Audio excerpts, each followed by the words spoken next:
Thank you. On the pay rise. I'm wondering, apart from going on holidays and having a nice home or going out for nice dinners, how do you treat yourself when you want to treat yourself to something? What's your weakness? Is it watches? Is it wine?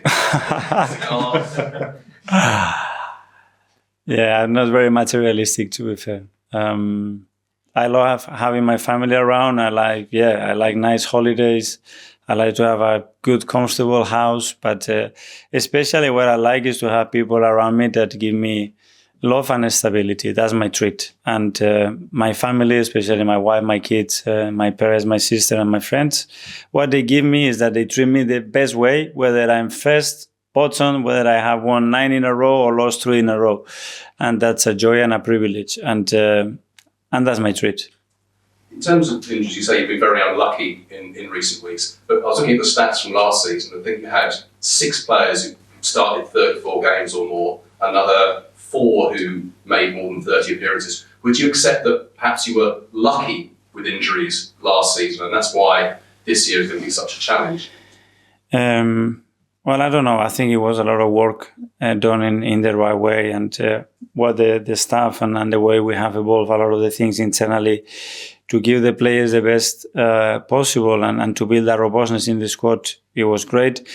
I think this season we started very unluckily because with some injuries that you cannot control, and it's very difficult to do that. So we'll have to wait and see at the end of the season how well we've done. But certainly we'll put everything that we can to be availability-wise at least as good as last year. And with the injury to Martin, I know we don't know what the extent of it is at the moment, but for a player like Leandro Trossard, who at times has had to cope with being a kind of a substitute coming on, as you mentioned the other week, how much of an opportunity is this for him to shine? And just can you talk again about the qualities that he brings?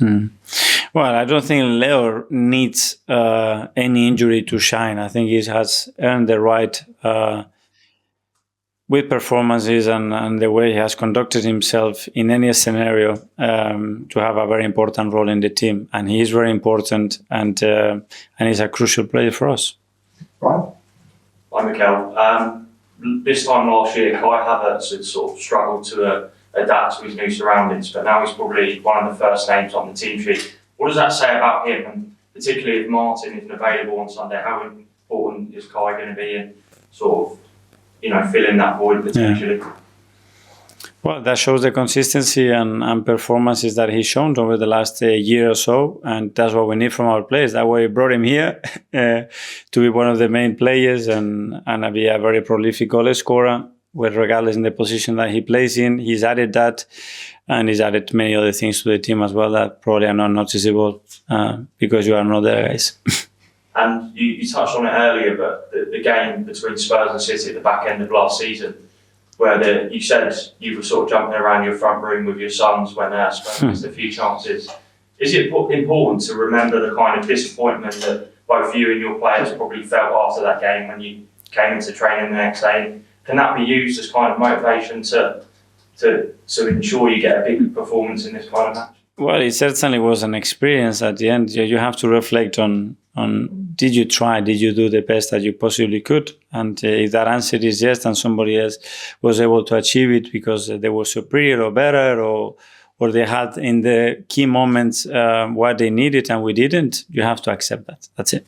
And just lastly, you scored 2 goals from set pieces at Spurs last season, and Declan was, of course, one of your corner takers. Has that been part of the challenge this week, that you're going to have to potentially mix things up? And actually, can it make yourselves more unpredictable in a sense? Yeah, if there is a very specific phase of play that we are so dependent on one player, then we have a problem, and we haven't built our methodology or our way of attacking or defending any phase of play in that way. We're going to adapt to other players and the quality that they have, but still be very efficient, and hopefully we can continue to do that.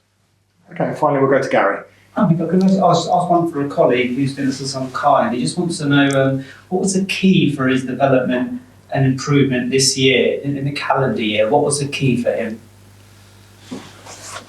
Probably his consistency out there, how much he wants it, what he does to achieve it. Because a lot of players want it, but they are not ready and they are not consistent to to be willing to do what it takes to go through that, and he did 100%. Okay, everyone. Yeah. Thanks, everyone. Thank you. Thank you.